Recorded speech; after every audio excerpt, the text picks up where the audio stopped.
Can I build this fake Trek Madone frame with only components from AliExpress? Will it ride like the original or will it be a total nightmare? Let's find out.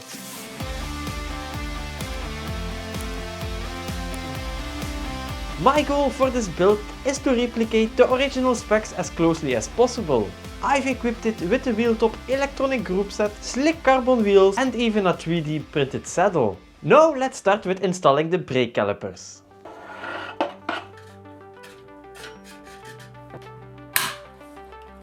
The first brake caliper is installed, now let's do the other one. I used an internal cable routing tool, just connect the wire to the cable and you're ready to go. I think it's very hard to do the back caliper alone, so I think I will need some extra pair of hands.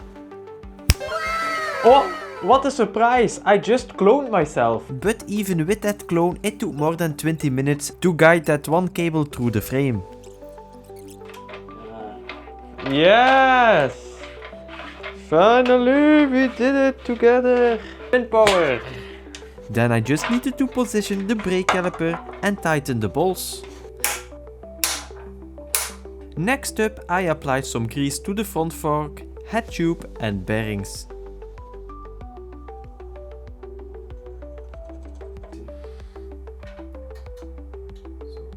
After that, I placed the fork in the frame and installed the headset split ring. Then came the nightmare part, installing the integrated handlebars. I knew this part is frustrating, but oh boy, did I underestimate it. Okay, let's stop. Twin power! Twin power! I had to use the cable routing tool again to guide the cables through, and this felt like an eternity.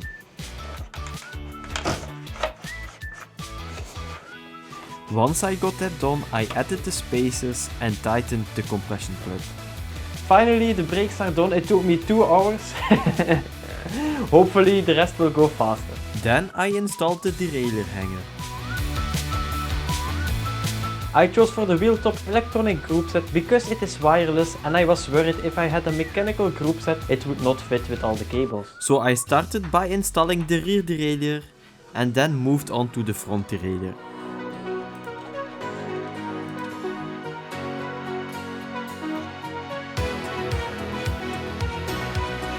Then I positioned my shifters in the correct place and tightened it.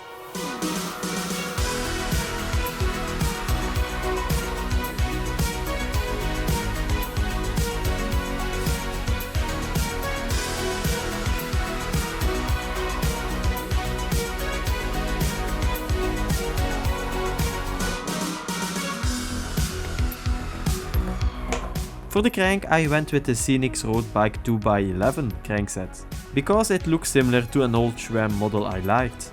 I will just grease it a bit for the tough conditions and environment in Belgium here.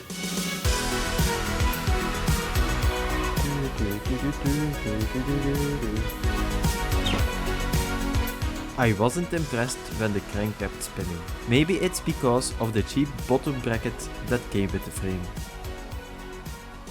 Now it's time to prepare the wheels. I went with the cheapest option I could find and ended up choosing the CSC carbon wheels. They were tubeless compatible, so I installed Muc-Off tubeless rim tape. For the tires, I chose the Goodyear Eagle F1 in 28C, and installing them was pretty straightforward. Okay. Then I placed the center lock to 6-bolt adapter along with the Z-Race brake rotor. I chose for the Sunshine 12-speed 11-32 cassette, but before installing I added some grease.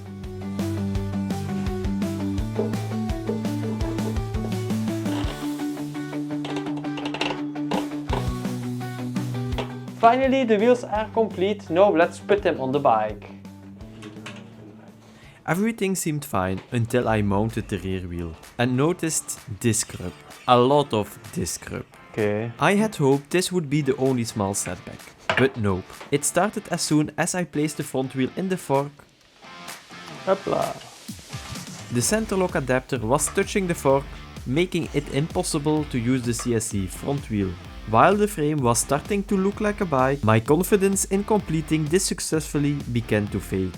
Still, I powered through and connected the shifters to the brakes using a hydraulic disc brake tool, which made the process much easier.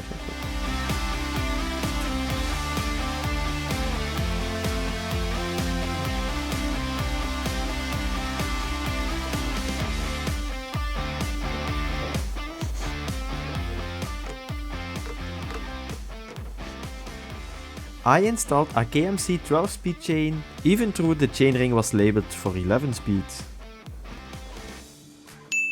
At this point I needed to fine-tune the rear derailleur using the Wheeltop app. To my surprise, the app was super easy to use. All I had to do was add 100 to each gear value and it worked perfectly. I know some people have reported issues with the app, but it was smooth sailing for me.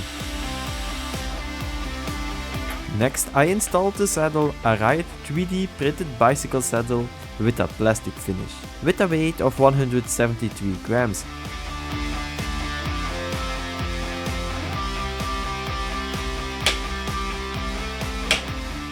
Lastly, I wrapped the handlebars in black ride race bar tape, which turned out to be way easier to apply than I expected.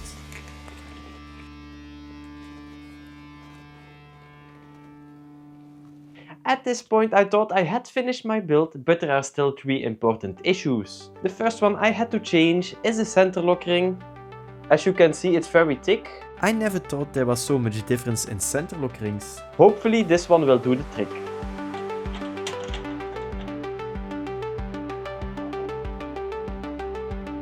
Okay, the new ring is installed. I hope that solved the problem, else I will be very disappointed and I will need to find a different solution. Okay, nice. Whew, yes! Problem 1 is fixed. I'm super happy. I was worried a little bit in the beginning, but eventually it worked out nice. The second problem I still have, and it's pretty annoying, I have tried to change this for like 3 hours straight, is like the disc grip on my rear brake.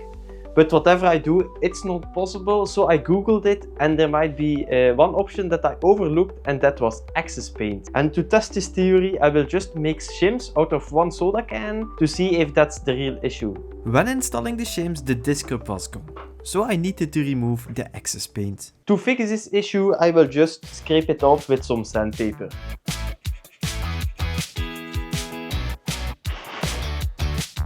Now it's time to install the brake caliper well, and let's hope the disc grip is gone forever.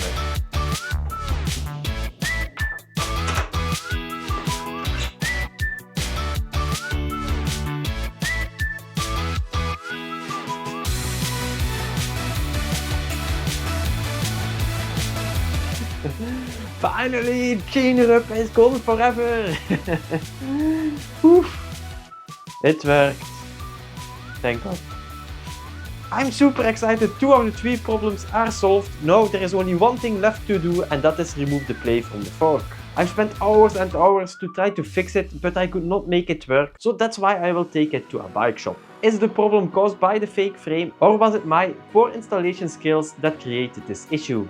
We arrived at the bike store. Let's find out if the problems can be solved or not. Let's go inside. Okay. Before heading to the mechanic, I made a quick stop to do a short comparison between the original bike and the fake one. I came back from the shop and the third issue is also fixed. It turned out I just didn't place it correctly. So I'm sorry, but I'm not a professional mechanic, so I apologize to everybody. But I'm super happy the bike is fully built. I can't wait for someone to test it out. So if you live in Belgium or the Netherlands and wants to try out this fake frame and has the original, just let it know in the comments below and maybe we can meet and you can feel and show the differences. I spent a lot of time, effort and money in making these videos, so if you guys like this video, please subscribe, turn on notifications, and I will see you in the next video. Did you really think I would not include some shots where I'm riding the bike?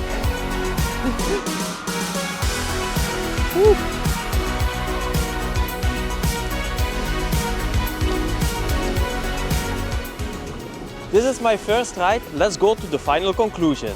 I have just completed my first test ride and I can say I'm very happy about all my components. I don't know about the frame itself, but for the group set, for example, I'm very happy. Like shifting is very smooth, braking is very easy as well. So I can only recommend this group set for everybody. However, this bike looks amazing. I don't think I can recommend or trust this frame. I think there are a lot of Chinese brand frames like OG Efkin, Elves or Windspace, which have a better price-value proposition. However, I cannot recommend this frame. I still find it interesting. So let me know which frame you want to see next. Bye!